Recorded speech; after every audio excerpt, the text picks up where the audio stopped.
High,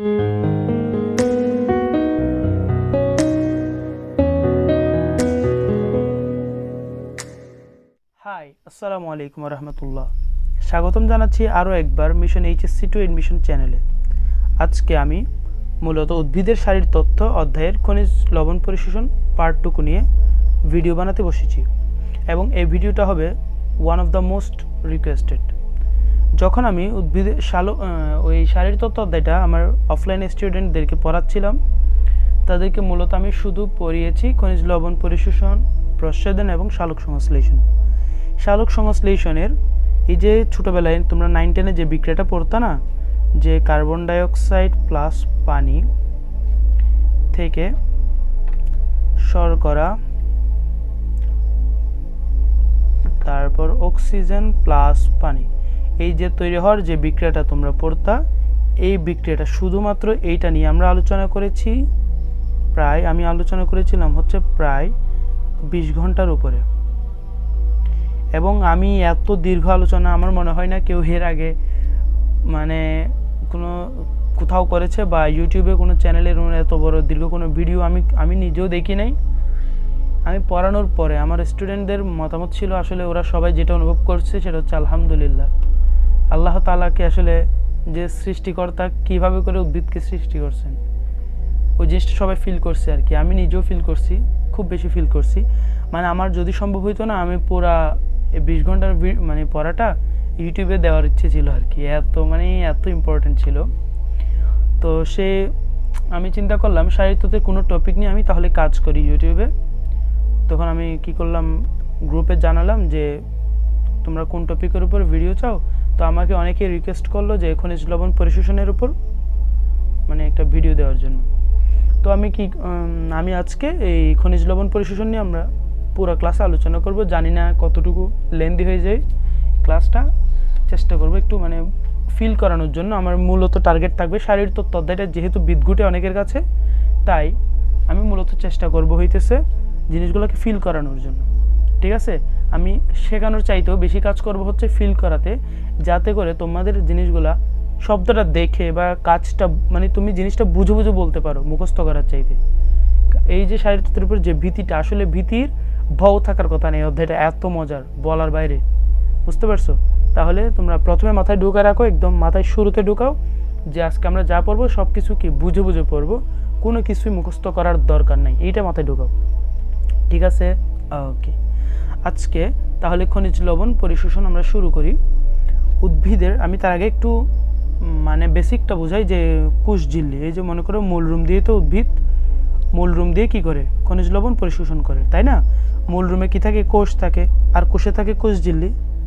তো আমরা তো প্রথম অধ্যায়ে পড়েছিলাম, মনে করি এটা একটা কোষ, জাস্ট এখানকার আমি কোনো একটা কোষকে আমি আঁকতেছি, মনে করি এটা একটা কোষ, এই ধরনের একটা কোষের এটা হচ্ছে কোষঝিল্লি।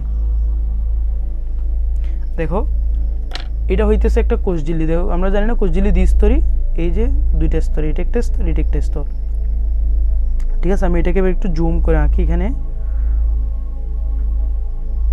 আমরা প্রতিটা জায়গায় আমরা কি করব, কোষঝিল্লির এই যে ভিতরের লেয়ার আর বাইরের লেয়ার, এভাবে করে আমরা দুইটা লেয়ার দিয়ে দিব। মনে করি এটা হইতেছে এদিকে কোষটা হচ্ছে এভাবে করে কোষটা আর কি। ঠিক আছে, বাইদিকে কোষ, বুঝতে পারছো?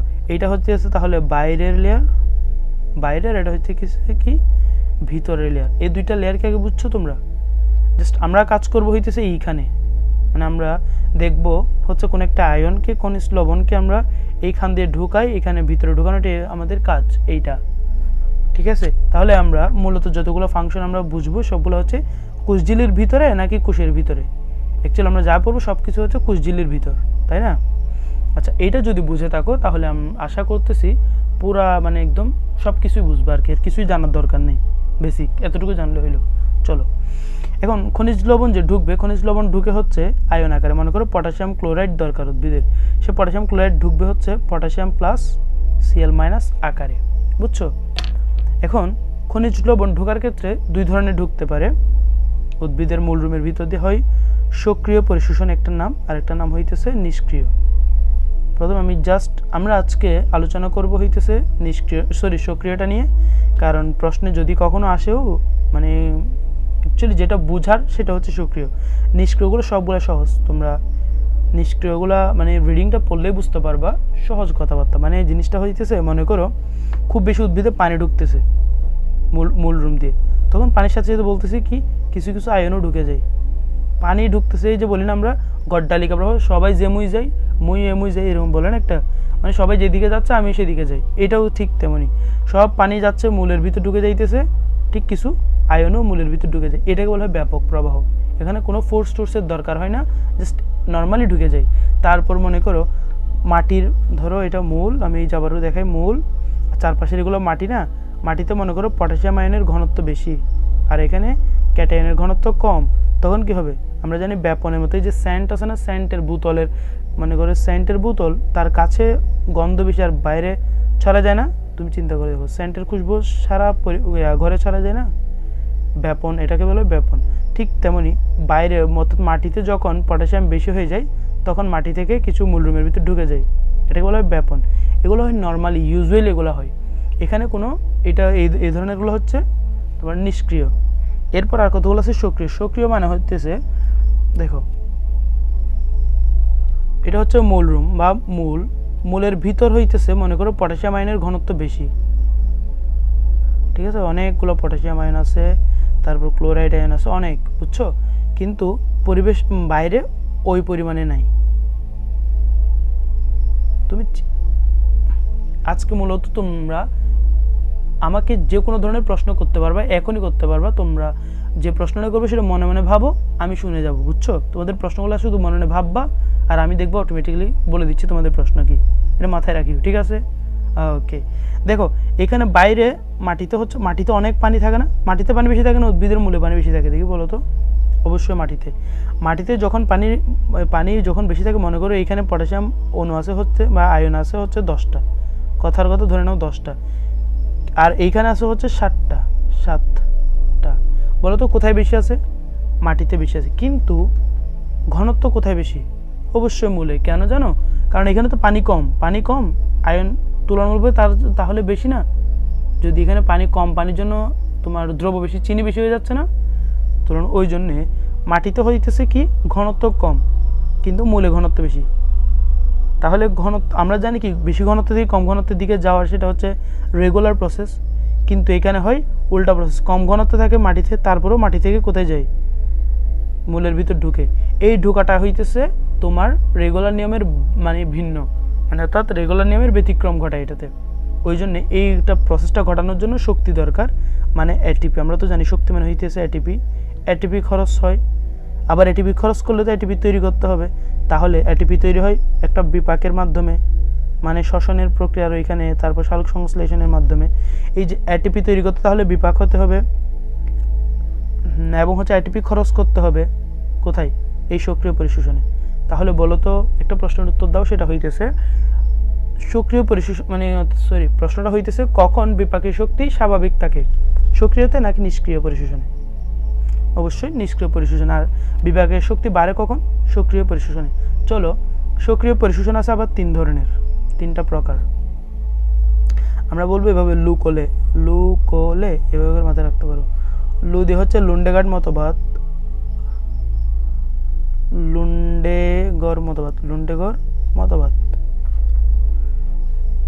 তারপর লে হচ্ছে লেসিথিন মতবাদ।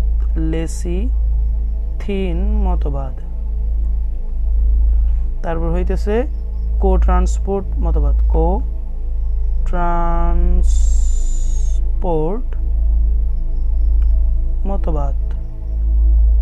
তাহলে কি কি মতবাদ? লুন্ডেগর মতবাদ, লেসিথিন মতবাদ, কো ট্রান্সপোর্ট মতবাদ। আচ্ছা, আরেকটা কথা বলে রাখি, এগুলো হচ্ছে মতবাদ, মাথায় কথাটা ঢুকে রাখি, এগুলো হচ্ছে মতবাদ, এগুলো এক হাইপোথেসিস আর কি, এগুলো সবগুলো এক একটা মতবাদ।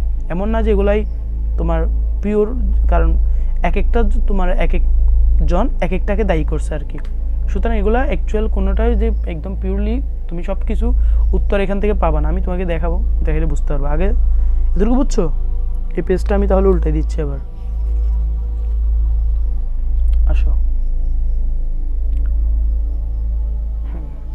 এখন আমরা পর্ব হইতেছে কোনটা পর্ব? প্রথমে তোমরাই বলো। আমরা প্রথমে পর্ব হইতেছে লুন্ডেগর মতবাদটা পড়ি। লুন্ডেগর মতবাদ লুন্ডেগর মতবাদ। এটাকে আরেকটা নাম আছে, যেটা হচ্ছে সাইটোক্রোম পাম্প মতবাদ। সাইটোক্রোম পাম্প মতবাদ।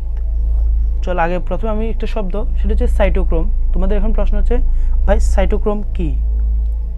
What is cytochrome?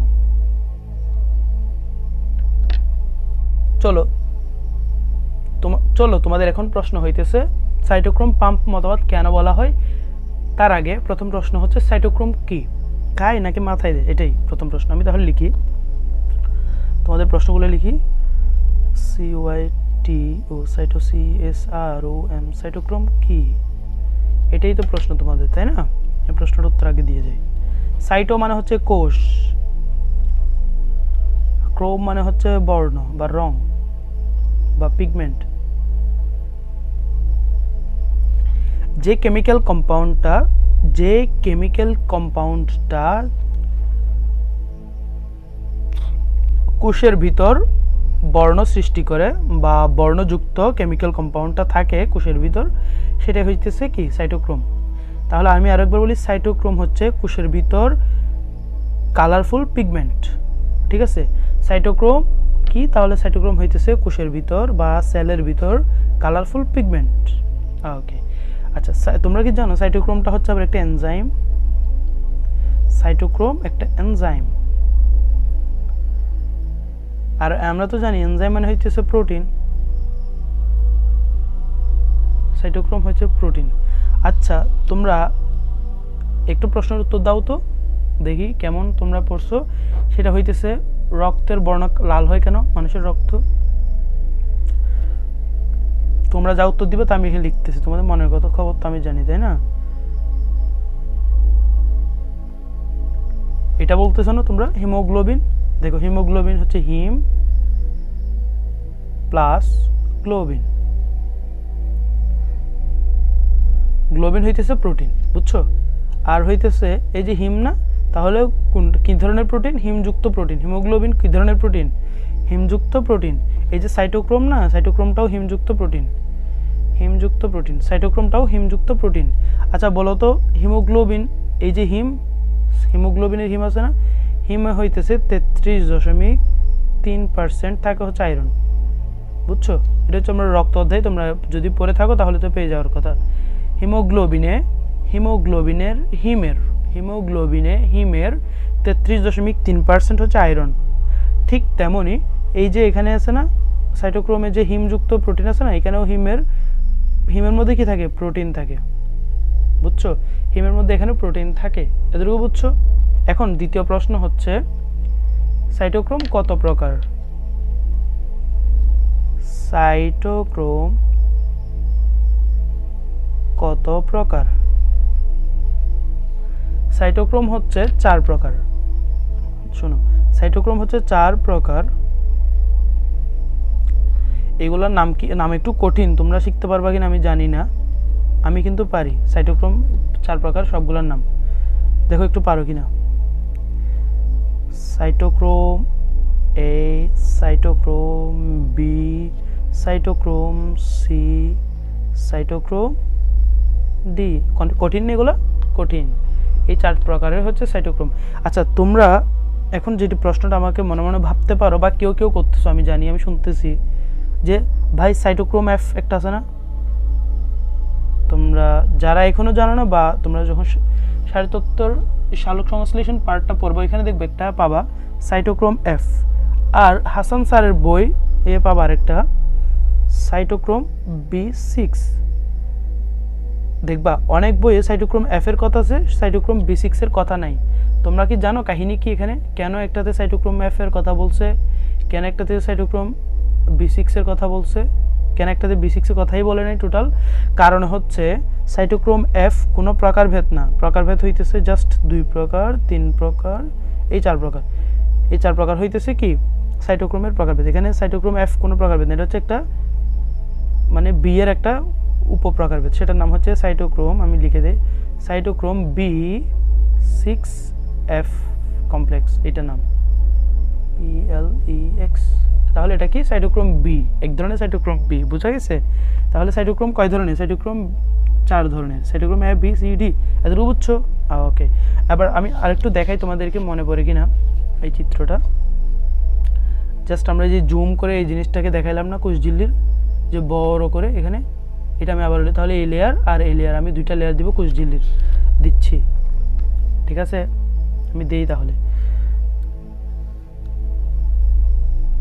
দিলাম কিন্তু, দেখো, হ্যাঁ এবার দিলাম। তো আমরা এখন পড়বো হচ্ছে সাইটোক্রোম পাম্প মতবাদ। তার আগে দেখো সাইটোক্রোমের ভিতর, তাহলে আমি বলতে পারবো না সাইটোক্রোমে ফেরাস থাকে বা আয়রন থাকে, বলতে পারবো আয়রন থাকে। আচ্ছা, আয়রনের 2টা রূপ জানো না তোমরা, Fe2+, আর একটা হইতেছে Fe3+, তাই না? আচ্ছা বলো তো, Fe3+ কি ইলেকট্রন গ্রহণ করে নাকি ছাড়ে? প্রশ্নটা কি বুঝছো? মানে এখানে আমি প্রশ্নটা হচ্ছে এদের কোনটা, প্রশ্ন আমি লিখি কোনটা ইলেকট্রন গ্রহণ করে, আমার প্রশ্ন হচ্ছে এটা, উত্তর দাও তো দেখি। গ্রহণ করে, ক্লুটা হচ্ছে যে একটা ইলেকট্রন গ্রহণ করলে, যে এদের যে কোনো একটা ইলেকট্রন গ্রহণ করে এবং গ্রহণ করে অন্যটা হয়ে যায়, আবার যেটা মানে হয়ে যায় সেটা ইলেকট্রন ত্যাগ করলে আবার অন্যটা হয়ে যায়। বলো তো কোনটা ইলেকট্রন গ্রহণ করে? হ্যাঁ, ইলেকট্রন গ্রহণ করে হইতেছে কে? ফেরিক। ফেরিক ইলেকট্রন গ্রহণ করে হয়ে যায় ফেরাস। বুঝতে পারছো? এটা তো জানা কথা, কিভাবে জানি দেখো আমি তোমাকে শেখাই ব্যাপারটা, যদি কেউ না বুঝে থাকো, এটা বোঝা খুব ইম্পর্টেন্ট। 3+, এখানে প্লাস কয়টা? 3টা, আর এখানে একটা হইতেছে মাইনাস, তাই না? তুমি এতে যোগ করে দেখবা +2 পেয়ে যাবে, ঠিক আছে? তার মানে এদের যোগ করা লাগবে, এদের কি করা লাগবে? যোগ করা লাগবে, বুঝতে পারছো এটা? এই জন্য যোগ দিলাম। তার মানে ফেরিক হচ্ছে ইলেকট্রন গ্রহণ করে ফেরাস, এই কথাটা খুব ইম্পর্টেন্ট। আমি একদম এটাকে বক্স করে রাখি, এটা আমরা ভবিষ্যতে খুব কাজে দিব আমাদের। ফেরিক ইলেকট্রন গ্রহণ করে ফেরাস হয়। আসো এবার আমি তোমাদেরকে বলি, প্রথমে আমাদের উদ্ভিদের কোষঝিল্লি আছে না, কোষঝিল্লিতে কি থাকবে? এটা কোষঝিল্লিতে থাকবে হইতেছে সাইটোক্রোম। সাইটোক্রোম থাকবে, সাইটোক্রোম থাকবে।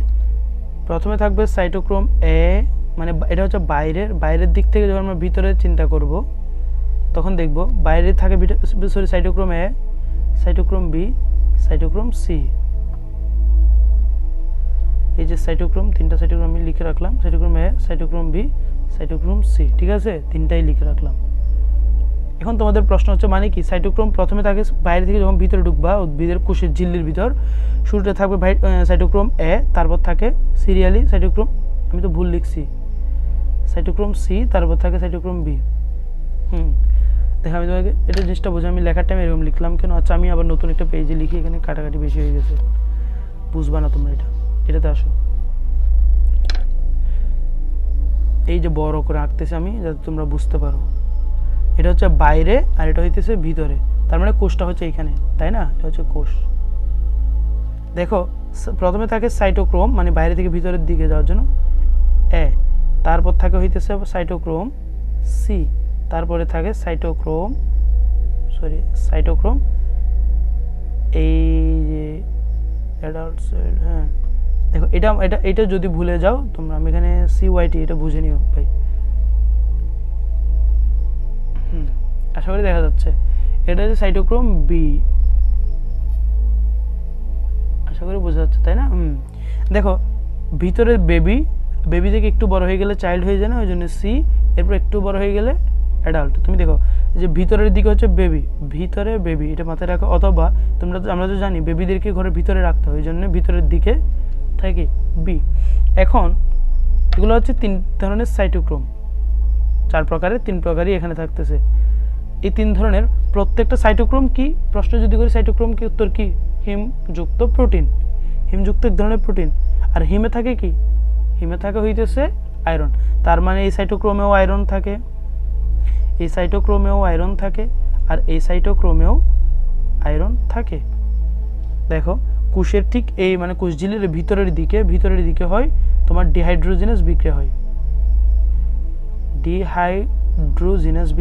ডিহাইড্রোজিনাস বিক্রিয়ার ফলে তোমার তৈরি হয় ডিহাইড্রোজিনাস মানে হচ্ছে ডি মানে হচ্ছে বাদ দিয়ে দেওয়া, হাইড্রোজেন কোন একটা যৌগ থেকে হাইড্রোজেনটাকে বাদ দিয়ে দেয়, বুঝতে পারছো? এই বিক্রিয়াটার নামই হচ্ছে ডিহাইড্রোজিনাস। জাস্ট এটা কাঠখোট্টা শব্দ যদি মনে হয়, শুধু এই একটা শব্দ ডিহাইড্রোজেন, আর বিশ্বাস করো আর কোনো কিছু কঠিন লাগবে না, এখনই সহজ লাগবে। আর একটা হাইড্রোজেন মানে কি? একটা প্রোটন প্লাস একটা ইলেকট্রন, তাই না? প্রথমে এই ইলেকট্রনটা, আচ্ছা প্রশ্ন হচ্ছে ইলেকট্রনটা যাবে কোথায়? ইলেকট্রনটা আমি বের করব, আমার কাজ হইতেছে ইলেকট্রনটাকে বের করা। শোনো আমার কাজ কি, শোনো আগে একটু। ইলেকট্রনটাকে আমি বের করব, তাহলে ইলেকট্রনটাকে আমাকে এইগুলা দিয়ে, এই বাহকগুলো জানতে হবে, এরা হচ্ছে ইলেকট্রনের বাহক, বুঝতে পারছো? এখন ইলেকট্রনটা আমি বের করব, বাহক হচ্ছে সাইটোক্রোমগুলা। তাহলে অ্যাকচুয়ালি সাইটোক্রোম বলতে গেলে, মানে আরও যদি স্পেসিফিক্যালি বলতে যাই, আয়রনগুলো হচ্ছে এই ইলেকট্রনটার বাহক। এবার বলো, প্রথমে ইলেকট্রনটা কি গ্রহণ করবে? এই আয়রনটা না? তুমি বলো তো দেখি, আয়রনের কোন রূপটা ইলেকট্রন গ্রহণ করবে, ফেরিক নাকি ফেরাস? অবশ্যই ফেরিক। তাহলে এটা হইতেছে ফেরিক 3+। এ কি করবে? ইলেকট্রনটা গ্রহণ করবে, গ্রহণ করে নিজে হয়ে যাবে, কি হয়ে যাবে? ফেরাস, বুঝতে পারছো? আচ্ছা, এই যখন দেখো এখানে নিচে হচ্ছে কি 3+, উপরে 2+, আর এইখানে উল্টা। জাস্ট মাথায় রাখার জন্য এটা আমি বুঝাই দিব, ব্যাপারটা বুঝাচ্ছি আমি। দেখো ইলেকট্রনটা গ্রহণ করলে কে? ফেরিক, গ্রহণ করে কি হয়েছে? ফেরাস হয়েছে। এখন এই ফেরাসটা কি করবে? ইলেকট্রনটা পার্শ্ববর্তী, মানে তার সাইটোক্রোম সি কে দিয়ে দিবে। দেখা যাইতেছে? দেখা যাইতেছে। সাইটোক্রোম কাকে দিয়ে দিবে? সি কে দিয়ে দিবে। সি এর কে গ্রহণ করবে? অ্যাকচুয়ালি গ্রহণ করবে হইতেছে এই কি গ্রহণ করবে হইতেছে ফেরাস, মানে এই ইলেকট্রনটা গ্রহণ করবে। ইলেকট্রন সাইটোক্রোম বি এর যে মানে ফেরাস হয়ে গেল না, ইলেকট্রন গ্রহণ করে এই ইলেকট্রনটা দিয়ে দিবে কাকে? সাইটোক্রোম সি এর ফেরিককে। ফেরিক ইলেকট্রনটা গ্রহণ করে ফেরাস হয়ে যাবে, তাহলে এখানে 2+, বুঝছো? আচ্ছা, সে যখন ইলেকট্রনটা দিয়ে দিল তখন সে কি আর ফেরাস থাকবে না? সে কি হয়ে যাবে? সে আবারও ফেরিক হয়ে যাবে। এটা বুঝছো এবার? ওকে। আচ্ছা, এখন ইলেকট্রনটা কার কাছে? এই তোমার কি বলে এটা, ফেরাসের কাছে। এখন ফেরাস কি করবে? এখানে 3 নেই, তাহলে এইখানে হবে 3। দেখো একবার 2 পরে একবার এখানে হবে কি 2+, 2 3 2। দেখো আর এখানে যে 3 2 3, দেখছো জিনিসটা খুব সুন্দর না? এটা দেখে ভাব মানে লেখা যায়। এখন এই যে ইলেকট্রন কার কাছে? এখন ওর কাছে। তখন ও কি করবে? ইলেকট্রনটা দিয়ে দিবে হচ্ছে ওর পার্শ্ববর্তীটাকে দিয়ে দিল। এখন ওই ইলেকট্রনটা গ্রহণ করে সে কি আর ইয়াতে থাকবে? সে হয়ে যাবে হইতেছে কি, সে হয়ে যাবে ফেরাস। ইলেকট্রনটা গ্রহণ করে ফেরাস হয়ে যাবে। আর ফেরাসের ভিতরে এখন ইলেকট্রনটা সে কি করবে? সে ইলেকট্রনটা বের করে দিবে এবং সে নিজে হয়ে যাবে ফেরিক। বলো তো এখানে যে সেই ইলেকট্রনটা দিয়ে দিল একে, তখন সে তো আবার ফেরিক হয়ে যাবে না? ফেরিক হয়ে যাবে। এভাবে করে আচ্ছা ইলেকট্রনটা বের করে দিল না? বের করে দিল। তারপর এখান থেকে এই যে হাইড্রোজেন বা প্রোটন তৈরি হয়েছিল না, সেটাও বাইরে চলে আসে। তাহলে বাইরে কে কে আসলো? প্রোটন আসলো, ইলেকট্রন আসলো, আর বাইরে থাকে হচ্ছে অক্সিজেন। অক্সিজেন তো এমনিতে ঘুরে। তাহলে এরা তিনজনে মিলে কি তৈরি করবে? এরা তিনজনে মিলে তৈরি করবে হইতেছে পানি, বুঝছো? ওকে। আচ্ছা, ভিতর থেকে আসলো কে? অ্যানায়ন। যেহেতু অ্যানায়ন আসলো ভিতর থেকে, তাহলে আমাকে ভিতরে আবার একটা অ্যানায়ন পাঠাতে হবে না? অ্যানায়ন মানে হচ্ছে ইলেকট্রন আর কি, ইলেকট্রন ঋণাত্মক আয়ন না, এটা আর কি। তাহলে আমাকে পাঠাতে হবে একটা ঋণাত্মক আয়ন পাঠাতে হবে। চলো আমরা একটা ঋণাত্মক আয়ন পাঠাই। তারপরে আমরা এখন পাঠাবো অ্যানায়ন। কেন অ্যানায়ন পাঠাচ্ছি? যেহেতু এখান থেকে অ্যানায়ন বের হয়ে গেছে। এবার চলো অ্যানায়ন পাঠাই। এই যে একটা অ্যানায়ন আমরা ঢুকতেছে, সেটার নাম দিলাম আমরা A-। A মানে অ্যানায়ন। দেখো এখানে 2+ না, এখানে হবে তাহলে 2A-। এখানে হবে 3A-। এখানে হইতেছে কত? A-, 3A-, আর এখানে 2A-। এভাবে করে ঢুকতেছে। এখানে হইতেছে 3A-, সরি 3A-। দেখো 3A- থেকে এখানে হয়ে গেছে কত? A-, 2A-। আরেকটা সেটা হইতেছে এদিকে ঢুকে যায়, বুঝতে পারছো? এভাবে করে কোষের ভিতর কে ঢুকলো? অ্যানায়ন ঢুকলো। একের পর এক এদিকে অ্যানায়ন ঢুকে। এবার তুমি বলো এখানে অ্যানায়নের ঘনত্ব বেড়ে যাবে না? ঋণাত্মক চার্জের ঘনত্ব বেড়ে যাবে না? তখন কি করবে? যেহেতু এখানে ঋণাত্মক চার্জের ঘনত্ব বেড়ে যায়, সেইটাকে কন্ট্রোল করার জন্য নিষ্ক্রিয়ভাবে, এটাকে মানে নিষ্ক্রিয়ভাবে ঢুকে যায় একটা ক্যাটায়ন। সরি ক্যাটায়ন আমি C+ লিখি, ক্যাটায়ন হয়ে যেতেছে C+। একটা ক্যাটায়ন মানে এটা ঢুকে নিষ্ক্রিয়ভাবে। তাহলে অ্যাকচুয়ালি পাম্পিং করে ঢুকাইতে হয়েছিল কাকে? অ্যানায়নকে, তাই না? তার মানে লুন্ডেগার্ড মতবাদ হইতেছে, লুন্ডেগার্ডের মতবাদের মাধ্যমে কে প্রবেশ করে? অ্যানায়ন। নিষ্ক্রিয়ভাবে কে প্রবেশ করে? ক্যাটায়ন। এই তোমরা কি লুন্ডেগার্ড মতবাদটা বুঝছো? এখানে কাহিনী কি হয়েছিল? সাইটোক্রোম এর কি কি ব্যাপার ছিল? সাইটোক্রোম কে কে ব্যবহার হয়েছিল? এ, সি, বি। এখন তোমাদের মাথায় ঘুরতেছে ভাই সাইটোক্রোম ডি কেন ব্যবহার হইল না? বা এটা থাকে কোথায়? উদ্ভিদে সাইটোক্রোম ডি থাকে না। সাইটোক্রোম ডি থাকে হচ্ছে ব্যাকটেরিয়ার দেহে, বুঝছো? ব্যাকটেরিয়ার দেহে সাইটোক্রোম ডিটা থাকে। ওই জন্য আমরা এটা এখানে তার আলোচনা করার বিষয় না, এখানে শুধু থাকে cytochrome A, cytochrome C, cytochrome D, sorry cytochrome B, ভুল বলতেছি, সাইটোক্রোম বি থাকে। এখন সাইটোক্রোম বি এর এই যে ফেরিক, সে কী করবে? ইলেকট্রনটা গ্রহণ করে ফেরাস হবে। ফেরাস ইলেকট্রন কাকে দিয়ে দিবে? সাইটোক্রোম সি এর ফেরিককে। ফেরিক ইলেকট্রনটা গ্রহণ করে ফেরাস হয়ে যাবে। ফেরাস ইলেকট্রনটা দিয়ে দিবে সাইটোক্রোম এর ফেরিককে। ফেরিক ইলেকট্রনটা গ্রহণ করে কি করবে? ফেরাস হয়ে যাবে এবং ফেরাস ইলেকট্রনটা বাইরে বের করে দিবে। এভাবে আর নিষ্ক্রিয়ভাবে চলে আসে কে? প্রোটনটাও চলে আসে। এখন এই যে মতবাদ বললাম, যে মতবাদ থেকে তুমি কখনো সব উত্তর পেয়ে যাবে না। যেমন এখন তোমার একটা প্রশ্ন না, ভাই প্রোটনটা কীভাবে আসে এটা তো বলেন না, আপনি ইলেকট্রনটা এত টাম্প করে আনছেন, প্রোটনটা কীভাবে আনছেন? উত্তর হচ্ছে এই মতবাদের মাধ্যমে প্রোটন কীভাবে আসে সেটা জানা যায় না, বুঝছো? তাহলে এটা মতবাদের একটা সীমাবদ্ধতা। আচ্ছা তোমরা কি এটা বুঝছো এবার? সাইটোক্রোম পাম্প মতবাদ। আমরা নতুন মতবাদে চলে যাবো। আমরা তো জানি লুকোলে, এরপরে কি আছে? এরপরে হচ্ছে এখান থেকে সবচেয়ে ইম্পর্টেন্ট হচ্ছে এইখানকার, আমি যদি মনে করি সেটা হইতেছে এটা, ফেরিক কি করে? ইলেকট্রন গ্রহণ করে, এটা মাথায় রাখতে হয়। কে গ্রহণ করে, কে বর্জন করে? আচ্ছা এবার বলো তো, ইলেকট্রন গ্রহণ এটা কি এই বিক্রিয়া, মানে এই যে ঘটনাটা এদিকে ঘটতেছে সেটা কি জারণ নাকি বিজারণ? ইলেকট্রন গ্রহণ, তার মানে বিজারণ। তাহলে বিজারণ করে কে? ফেরিক নাকি ফেরাস? ইলেকট্রন গ্রহণ করে হচ্ছে ফেরিক, তাহলে ফেরিক হয় বিজারণ। তাহলে ফেরিকটা হইতেছে বিজারিত, ঠিক আছে? আর এটা হইতেছে জারিত। মানে যেখানে বিজারণ ঘটে সেটা বিজারিত, যার বিজারণ ঘটে তাকে বলা হয় বিজারিত, আর যার বিজারণ ঘটতেছে তাকে, যার জারণ ঘটতেছে তাকে বলা হয় জারিত। ক্লিয়ার? এগুলো নিয়ে তো মানে করার বোধাট হওয়ার কোনো ব্যাপার মানে কারণ নেই, সহজ কথাবার্তা। এটা হচ্ছে মানে বোঝার ব্যাপার হচ্ছে, জাস্ট ফেরিকটা ইলেকট্রনটা গ্রহণ করে ফেরাস হয়। আচ্ছা এবার আমরা এখন পড়বো হচ্ছে কো ট্রান্সপোর্ট মতবাদ। চলো সেটা একটু পড়ে ফেলি। আমরা এখন পড়ব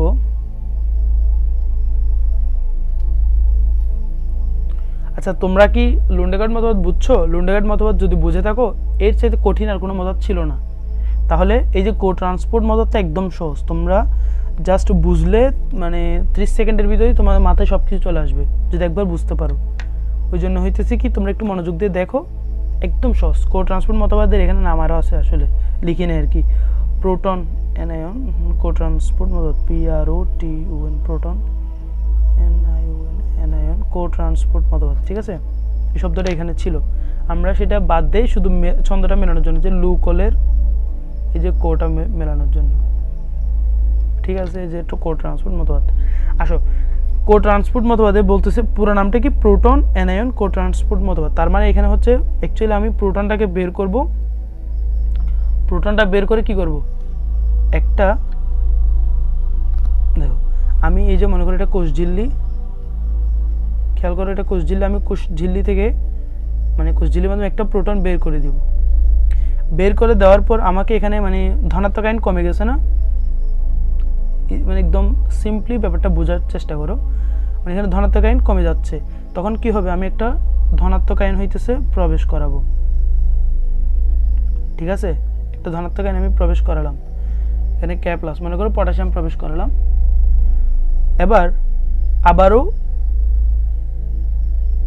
আবারও হইতেছে এই যে প্রোটন আয়নটা নিজে আবারও কি হবে? ঢুকে যাবে, নিজের প্রোটনটা নিজে আবারও ঢুকে যাবে, প্রোটনটা আবারও ঢুকে যাবে। সে এখন ঢুকে গেলে কি হয়? এখানে কি দেখো একটা প্রোটন বের হয়ে গেছিলো, ওই জন্য একটা ক্যাটায়ন আমি ঢুকালাম, কিন্তু আবার যদি প্রোটনটা ঢুকে যায় তাহলে এখানে মানে হয়ে যাবে না, মানে কি বলে এটাকে, ভারসাম্যহীন হয়ে যাবে না আয়নের। ওই জন্য কি করবে সে? বুদ্ধিমান তো, সে একটা অ্যানায়নও একসাথে প্রবেশ করাবে, একটা অ্যানায়নও একসাথে প্রবেশ করাবে।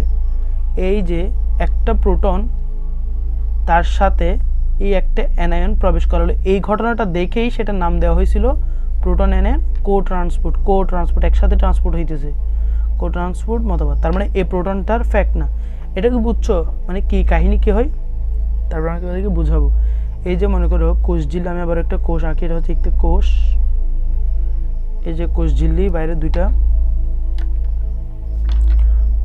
তোমরা যারা পড়ছিলা কোষঝিল্লি যে ফসফোলিপিড বাইলেয়ার, তারা তো জানি এভাবে করে কতগুলো লেয়ার মানে লিপিড থাকে,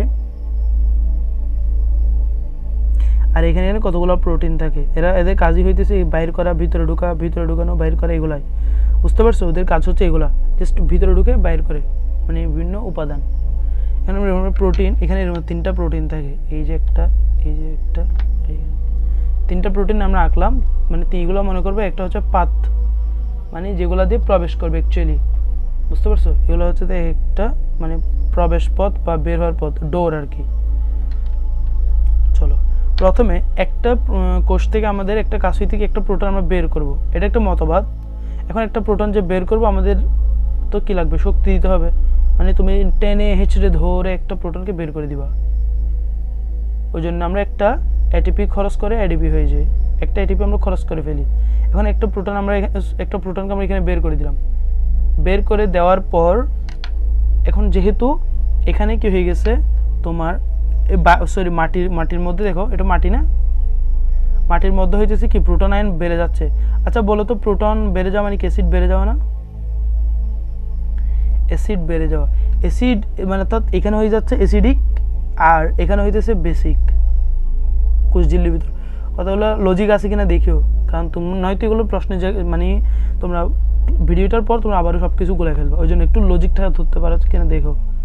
এটা হচ্ছে অ্যাসিডিক আর এটা হইতেছে বেসিক, দুই পরিবেশ সৃষ্টি হয়ে যাচ্ছে না? আচ্ছা যদি পরিবেশ সৃষ্টি হয় তাহলে পিএস এর পার্থক্য হবে কি হবে না? দুই জায়গায় অবশ্যই পিএস এর পার্থক্য হবে। আবার দেখো শুধু পিএস এর পার্থক্য হবে তা কিন্তু না, আয়নেরও পার্থক্য হয়ে যাবে। এখানে আয়ন বেড়ে যাচ্ছে আর এইখানে আয়নটা কমে যাচ্ছে। তাহলে এই ধরনের মানে এই একটা অবস্থা যখন তোমার চার্জের সমস্যা, মানে তো চার্জের পার্থক্য দেখা দেয়। এটা চার্জ মানে কি? ইলেকট্রো। আবার দেখো এগুলো কেমিক্যাল কম্পাউন্ড না, কেমিক্যাল কম্পাউন্ডটা বের হয়ে যাচ্ছে, তাহলে ইলেকট্রোকেমিক্যাল, ঠিক আছে। ইলেকট্রোকেমিক্যাল গ্রেডিয়েন্ট মানে ইলেকট্রোকেমিক্যালের পার্থক্য সৃষ্টি হচ্ছে, গ্রেডিয়েন্ট মানে হইতেছে পার্থক্য। দেখো ইলেকট্রনের অর্থাৎ ইলেকট্রো মানে হচ্ছে চার্জ, তোমার চার্জেরও একটা পার্থক্য সৃষ্টি হইতেছে, কেমিক্যাল কম্পাউন্ডেরও একটা পার্থক্য সৃষ্টি হইতেছে, ঠিক আছে। ওই জন্য এটার নাম দিছে কি? Electrochemical gradient. ইলেকট্রোকেমিক্যাল গ্রেডিয়েন্ট যখন সৃষ্টি হয় কোষঝিল্লি এবং বাইরের পরিবেশের মধ্যে, তখন একটা বল কাজ করে। বলটার নাম হইতেছে প্রোটন মোটিভ ফোর্স। প্রশ্ন মানে আমি এখন বলটার নামকে আমি লিখে রাখতেছি proton, PROTON, proton motive, MOTIVE, motive force. প্রশ্ন হইতেছে প্রোটন মোটিভ ফোর্স কি বা কাকে বলে?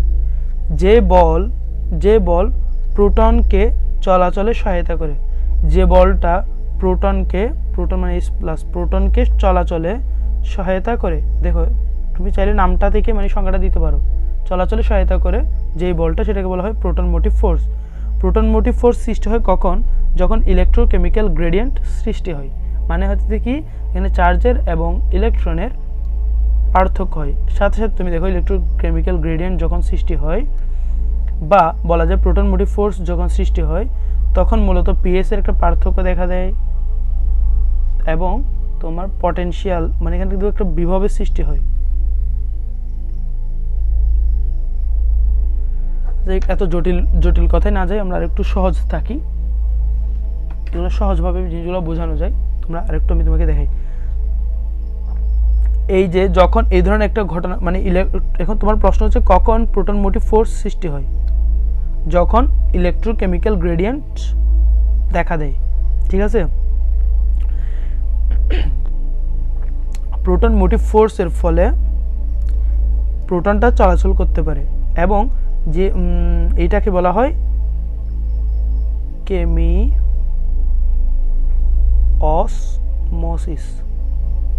যে প্রক্রিয়ায় চলাচল করে প্রোটনটা ওইটার নাম হইতেছে কি কেমিওসমোসিস। কেমিওসমোসিস বুঝতে পারছো?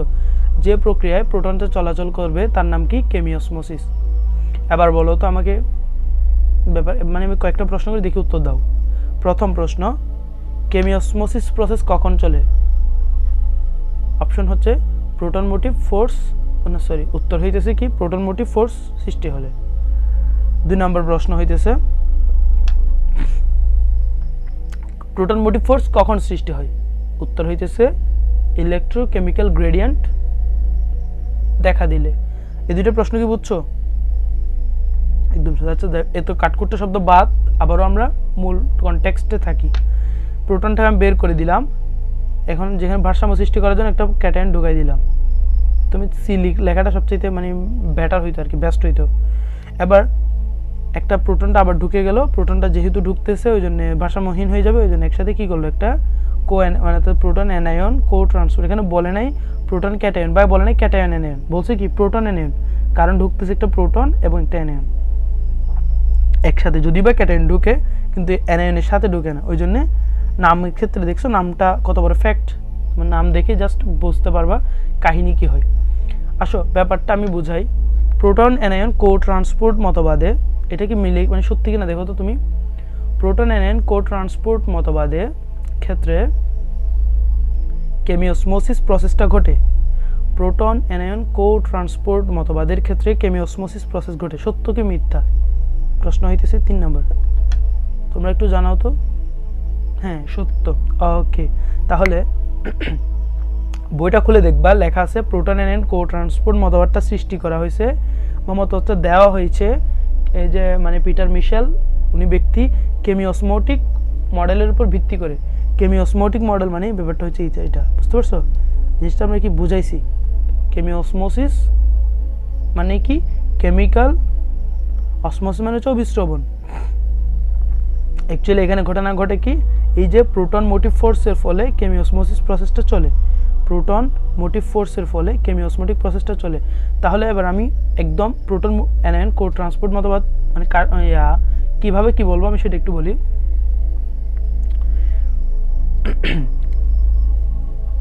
কোষ ঝিল্লির ভিতর থেকে একটা এটিপি খরচ করে একটা প্রোটনকে বের করে দেওয়া হয়, ফলে সৃষ্টি হয় প্রোটন মোটিভ ফোর্সের ফলে সৃষ্টি হয় ইলেকট্রোকেমিক্যাল গ্রেডিয়েন্ট, এবং ইলেকট্রোকেমিক্যাল গ্রেডিয়েন্টের ফলে সৃষ্টি হয় প্রোটন মোটিভ ফোর্স।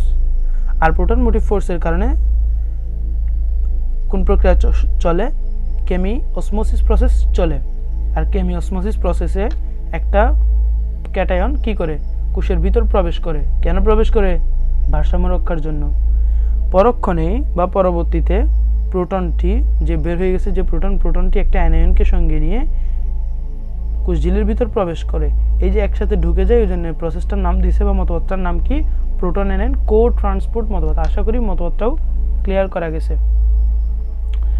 আচ্ছা, এই দুইটা মতবাদ তোমরা যারা বুঝছো তাদের ক্ষেত্রে এই মতবাদ এখন যেটা পড়বো আমরা লেদি হচ্ছে লেসিথিন মতবাদ, এটা একদম সহজ মনে হবে। এটাতে মানে তোমরা দেখবে এখানে মুখস্থ করার আরেকটা লাইনও থাকবে না, বুঝছো? এটাতে এত সহজ লাগবে এখন। লেসিথিন মতবাদ।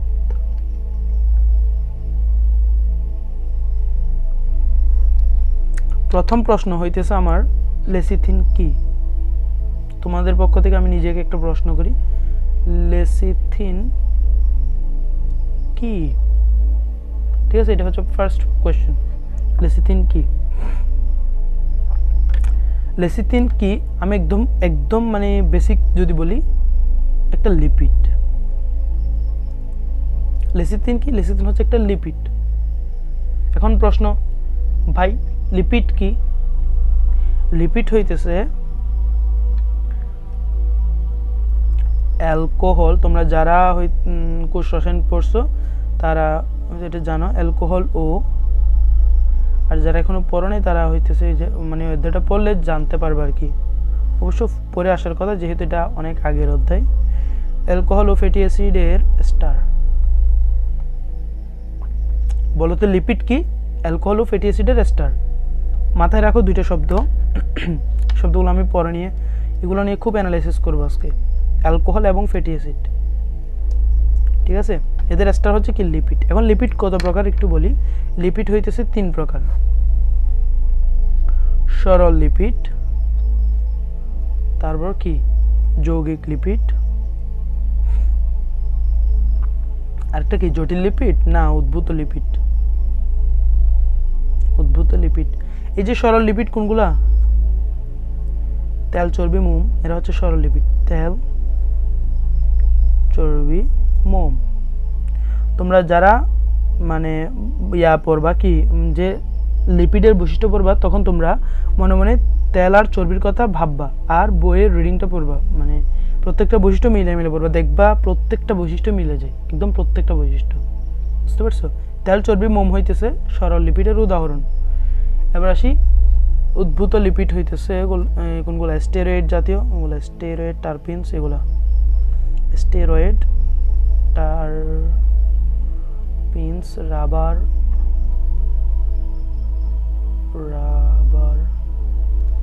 বুঝছো? Steroid, terpenes, rubber. আর যৌগিক লিপিড হচ্ছে, এই আমার লেখা বিশ্রী হয়ে যাচ্ছে এদিকে, একটু মানে এটা ক্ষমা সুন্দর দৃষ্টিতে দেখবে আর কি। এখন যৌগিক লিপিডগুলো কোনগুলো চিনো? যেমন সালফোলিপিড, ফসফোলিপিড, গ্লাইকোলিপিড, গ্যালাক্টোলিপিড। এগুলোর সাথে দুইটা শব্দ মানে এগুলা হচ্ছে, আমি তোমাকে দেখাই শব্দটা। সালফোলিপিড,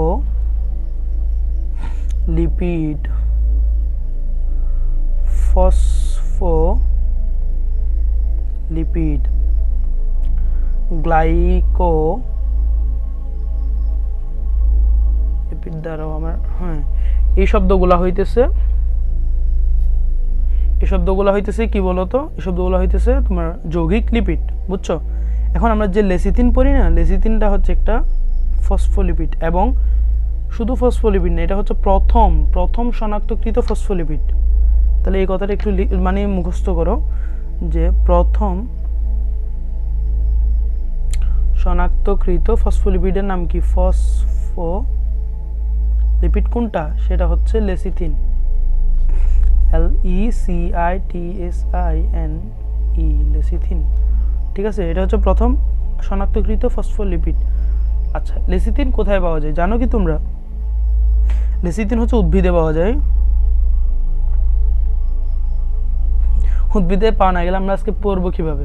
তাহলে উদ্ভিদে অবশ্যই পাওয়া যায়, ডিমের কুসুমে পাওয়া যায়। তোমরা কি জানো কিভাবে আমি বলতেছি, মানে যে ডিমের কুসুমে পাওয়া যায়?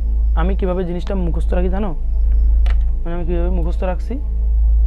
আসলে লেসিথিন শব্দটা আসছে হইতেছে লেকিথোস, TSUSE, লেকিথোস থেকে আসছে শব্দটা লেসিথিনটা। আর লেকিথোস শব্দের অর্থ হচ্ছে ডিমের কুসুম। লেকিথোস শব্দের অর্থ হইতেছে কি? ডিমের কুসুম। ওই জন্য মানে আমাদের মানে এটা আমার মুখস্থ হয়ে গেছে যে ডিমের কুসুমে কি থাকে? লেকিথোস বা লেসিথিন থাকে। বুঝছো? তাহলে লেসিথিন সম্পর্কে একটা ধারণা পাইছো কি? সেটা লেসিথিন হইতেছে ফসফোলিপিড। আচ্ছা বলো তো লিপিড কি? লিপিড হইতেছে অ্যালকোহল। আমি যদি এখানে লিখি, মনে করি এটা হচ্ছে একটা অ্যালকোহল,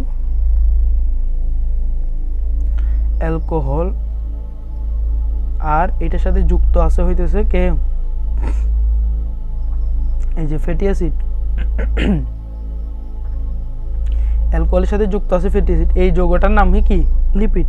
এখন এটা ফসফোলিপিড করতে গেলে আমি এর আগে যুক্ত করব ফসফেট। এটা এখন কি হয়ে গেল? ফসফোলিপিড হয়ে গেল। আমি এটা আরো একবার লিখব, লেসিথিন জিনিসটা কি এটা তোমাদের মানে বোঝা দরকার। লেসিথিন জিনিস কি, তারপর হইতেছে তোমার কাছে মনে হবে যে মানে ব্যাপারটা আর কঠিন মনে হবে না আর কি। তাহলে লেসিথিন কি আমি আরো একবার লিখি এখানে, ECITSINE, লেসিথিন হচ্ছে phosphate, PSUS, PSATE, phosphate plus alcohol, ALC, alcohol plus fatty acid, FATTY, fatty acid. বুঝছো? এটা আসো এবার আমি বুঝাই, একদম সহজ। উদ্ভিদে এই যে কোষঝিল্লি আঁকলাম, লেসিথিন থাকে উদ্ভিদের, মানে কোষঝিল্লিতে কি থাকে, লেসিথিন নামক ফসফোলিপিডটা থাকে। লেসিথিনটা ক্যাটায়ন এবং অ্যানায়ন গ্রহণ করে। ক্যাটায়ন মানে সি প্লাস, অ্যানায়ন মানে হচ্ছে এ মাইনাস। ক্যাটায়ন এবং অ্যানায়ন গ্রহণ করে লেসিথিনটা। গ্রহণ করার পর লেসিথিনটা ভেঙে যায়। এই যে ফসফেট, অ্যালকোহল এবং ফ্যাটি অ্যাসিড, এই যে যৌগটা গঠিত হয়েছিল না ফসফোলিপিড, লেসিথিন, এটা ভেঙে যায়। ভেঙে গিয়ে দুইটা জিনিস তৈরি করবে, যে ফসফেট এবং হচ্ছে ফ্যাটি অ্যাসিড যুক্ত হয়ে তৈরি করে ফসফাটাইডিক অ্যাসিড। ফসফাটাইডিক অ্যাসিড তৈরি করে, আর তৈরি করে হচ্ছে কোলিন। তোমাদেরকে কোলিন সম্পর্কে একটা তথ্য দেই। কোলিন হচ্ছে CSOLINE,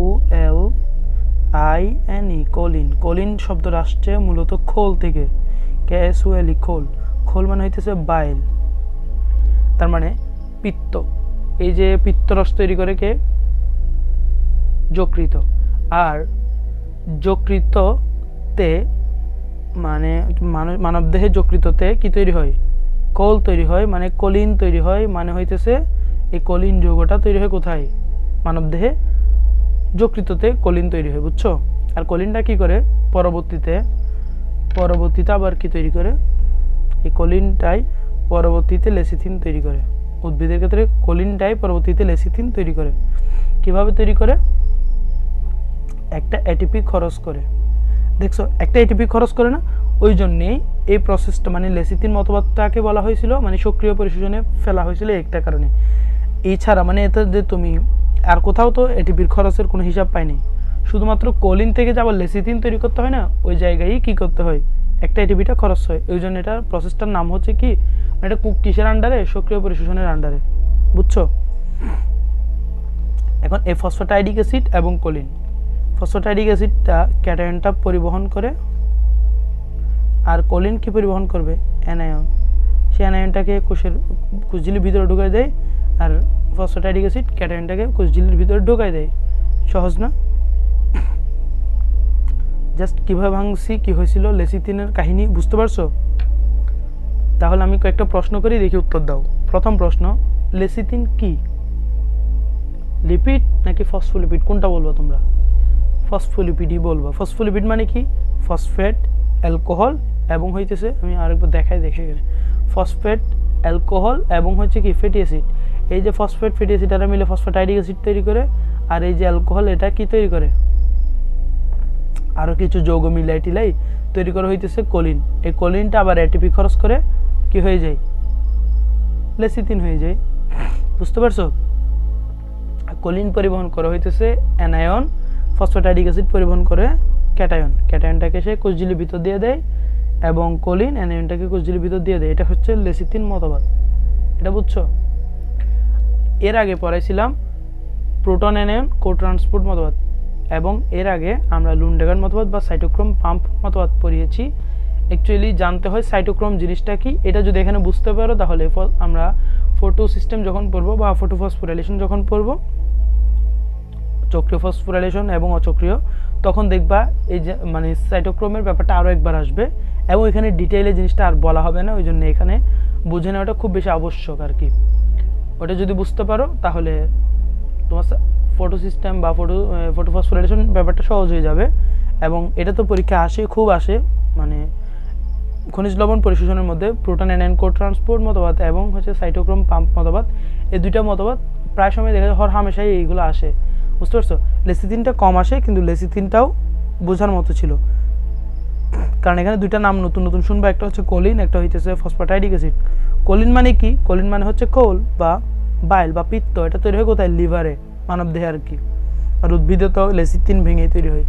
সহজ ব্যাপার, আশা করি বুঝতে পারছো। যদি বুঝতে পারো তবে অবশ্যই তোমাদের জন্য শুভকামনা রইল। ধন্যবাদ দেখার জন্য ভিডিওটা। আসসালামু আলাইকুম ওয়া রাহমাতুল্লাহ।